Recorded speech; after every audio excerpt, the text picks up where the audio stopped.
Continue with our topic. We will discuss the policies of Britishers towards peasants and sepoys. Peasants were also unhappy because they have to pay high taxes and the methods of collecting taxes was very rigid.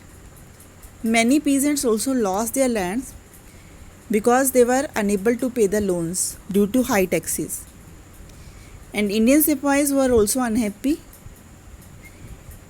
They were unhappy because of their less pays, allowances, and conditions of services.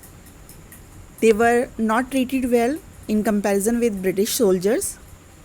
Some of new rules violated their religious sensibilities and beliefs. Belief against sea voyage. Sea voyage यानी they have to go to other countries. They have to cross the seas. According to their religious beliefs, God has made boundaries like mountains and seas, and man should not cross these boundaries. It is against the religion.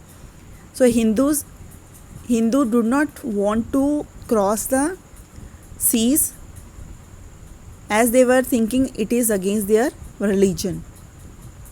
But according to new law made by Britishers in 1856, it was mandatory for the sepoys to agree to serve overseas if required. So most of the sepoys were from rural background and they had families living in villages, so they also reacted to what was happening in the countryside.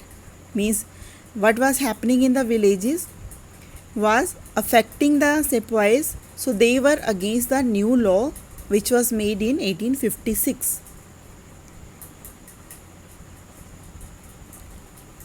Responses to reforms means British government was doing some social reforms, but Indians were against those reforms as they were thinking that those reforms are against their religion. The British took several steps to reform the society. Law was passed against the practice of sati. Sati custom was when any woman became widow or her husband died, she has to burn herself alive with the dead body of her husband. So the Britishers passed law against the practice of sati, and they passed law to encourage widow remarriage. So company officially promoted English language also.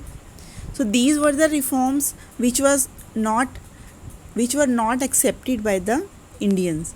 After 1830, Christian missionaries means organizations which came in India. Missionaries also went to other colonies, but in India also they wanted to spread Christianity. So in 1850, new law was passed. According to that law, Indians who had converted to Christianity will inherit the property of his ancestors. Means they will get property of their ancestors. As Indian families do not want it that their sons